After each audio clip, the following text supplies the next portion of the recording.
Bueno, gente, ¿cómo estamos? ¿Bien?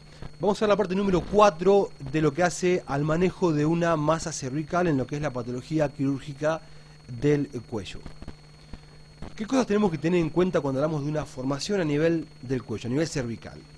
Recordar que hay una tríada causal que está dada a nivel de patología de ORL, es decir, de otorrinolaringología, patología bronquial y patología esofágica. Acuérdense fundamentalmente de esa tríada. Y dos conceptos para tener en cuenta cuando hablamos de masa cervical.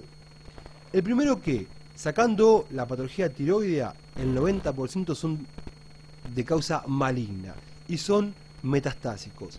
La principal causa de masa cervical es una metástasis tumoral a nivel del cuello, obviamente. Y otro concepto para tener en cuenta es que por lo general se consulta en forma tardía, cuando la formación tiene entre 6 y 7 centímetros, lo que coincide con aproximadamente entre 6 y 8 meses de evolución. Es decir que la mayoría de estos pacientes consultan en forma tardía y todos tienen o la gran mayoría, tiene una importante relación con el hábito tabáquico, ya que como dijimos se va a originar en la vía aérea principalmente. Buenísimo. Vamos a ver que el diagnóstico de una masa cervical, que generalmente no es primaria sino que es secundaria, va a estar enfocado a diferentes elementos.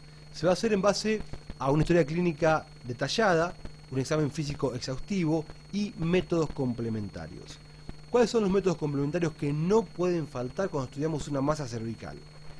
Ecografía, para ver si es sólida o líquida y qué relación tiene con los planos profundos y superficiales.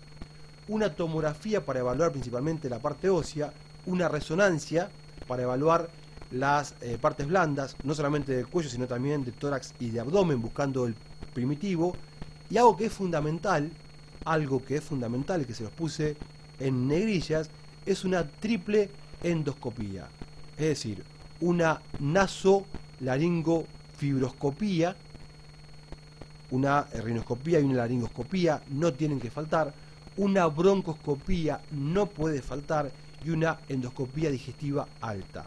Son los tres estudios que, cuando estudiamos una masa cervical, no podemos olvidarnos de pedir.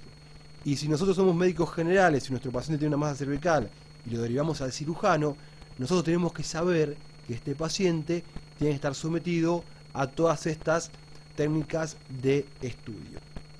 Y después una que no puede faltar es la biopsia. La biopsia se va a hacer con punción, aspiración con aguja fina, que es la que se prefiere, y otras pueden ser la punción cilíndrica, la biopsia incisional cuando se toma una cuña del tumor, o la biopsia excisional cuando se saca todo el tumor. Pero la que se prefiere es la punción, aspiración con aguja fina. No a las anteriores, porque estas pueden hacer que el tumor empiece a aumentar su índice mitótico y haga lo que se denomina comúnmente como un incendio, que se incendie la patología. ¿Por qué? Porque muchas veces cuando se hacen biopsias de gran tamaño, el tumor se siente agredido y aumenta su replicación celular, su índice mitótico, y aumenta su crecimiento. Entonces se prefiere hacer una punción aspiración con aguja fina para saber la estirpe. Eso en base va a orientar a los límites de resección de margen de seguridad de tejido sano, y principalmente para saber ante qué nos estamos enfrentando. Respecto de la estadificación TNM, el T es el tumor primitivo, que generalmente no lo encontramos, porque estos son tumores metastásicos. Ya estamos hablando de N, que es el nódulo, que son las adenopatías. Y se dividen en NX sin evidencia, N0 cuando no es palpable, N1 cuando es de 0, hasta 3 centímetros, N2 cuando es de 3 a 6 centímetros y N3 cuando es mayor a 6 centímetros. Habíamos dicho que por lo general consultan en un estadio con un N3. ¿Sí? Muy bien. ¿Cómo se hace el tratamiento de una masa cervical? Está sujeto a 4 puntos. Primero, resección quirúrgica. Se va a resecar la formación con un gran margen de seguridad. El margen de seguridad se ve durante la cirugía, pasar por tejido sano. La masa tumoral tiene características que son particulares, más friable, más blanquecino, puede presentar mamelones, zonas de necrosis. Entonces, se va a pasar por tejido sano con un margen de seguridad de entre 1 y 3 centímetros. Otra cosa que se puede hacer es a los márgenes de seguridad tomarles biopsia por congelación. Saco la formación y a lo que me queda en 4 cuadrantes, en hora 2, en hora 3, 6 y 9, tomo pequeñas muestras para biopsia que se hacen por congelación. Es decir, una biopsia por congelación, para que nos acordemos, es con el patólogo adentro del quirófano. Entonces el patólogo mira esos taquitos que les mandamos y nos dice si está libre o no de enfermedad neoplásica. Y si está colonizado, si tiene neoplasia, hay que seguir con la resección. Otra cosa que se hace es tratamiento ganglionar. Se va a hacer un vaciamiento de los ganglios cervicales. Hay dos tipos de vaciamientos.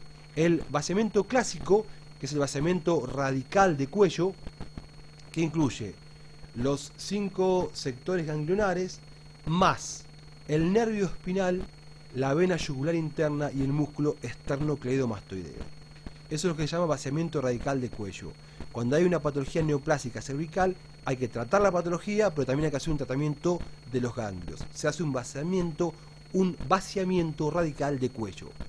Lo que se hace los últimos 5 o 7 años es un vaciamiento radical modificado, donde no se sacan todos los ganglios de los 5 sectores, pero se preserva uno de estos 3 elementos. Y generalmente el que se preserva es el nervio espinal. ¿Por qué? Porque cuando sacamos el nervio espinal se produce en realidad atrofia del trapecio, lo que se va a manifestar clínicamente como un síndrome de hombro doloroso. Entonces, cuando se hace un vaciamiento de cuello, se prefiere preservar al nervio espinal para evitar este síndrome del hombro doloroso. El tercer pilar es el tratamiento radiante. Se hace radioterapia, que si bien no va a cambiar la evolución de la patología neoplásica, sí va a reducir la masa. Muchas veces cuando el tumor es muy grande, se reduce la masa con radioterapia y después se realiza la exéresis. Y el cuarto pilar, que es la quimioterapia, tratamiento quimiofarmacológico, lo tenemos que incluir, pero hay que aclarar que no tiene efectos demostrados sobre las masas tumorales cervicales. ¿Sí? Bueno, hasta acá llegamos. Me despido con una foto del Bosque de La Plata. Es un lugar muy muy lindo y están todos invitados a venir a tomar mate.